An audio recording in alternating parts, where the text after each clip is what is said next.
ಜ್ಞಾನ ಜ್ಯೋತಿ ಹಾಗೂ Karnataka business ಚಾಂಬರ್ awards 2025 ಈ ಕಾರ್ಯಕ್ರಮಕ್ಕೆ ಆಗಮಿಸುವಂತಹ ನಮ್ಮ ಈ ಕರ್ನಾಟಕದ ಸಾಧಕರಿಗೆ ಕಾರ್ಯಕ್ರಮಕ್ಕೆ ಆಧಾರದ ಸ್ವಾಗತ ಸುಸ್ವಾಗತ.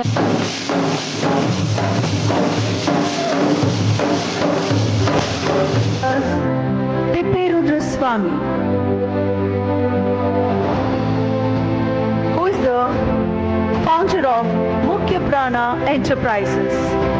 Under the category Best Eco-Friendly Organic Agriculture Developer and Service Provider of Karnataka, we proudly present Karnataka Business Samrat Award to Mr.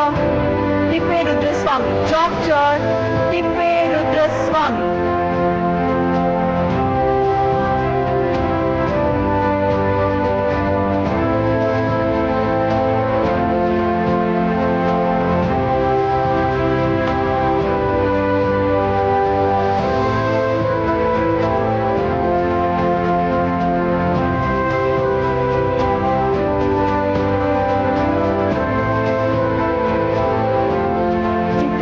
ಸ್ವಾಮಿ ಅನ್ನೋ ಒಂದು ಹೆಸರು ಬಹಳ ಧಾರ್ಮಿಕ ಭಾವ ಉಳ್ಳಿರುವಂಥದ್ದು.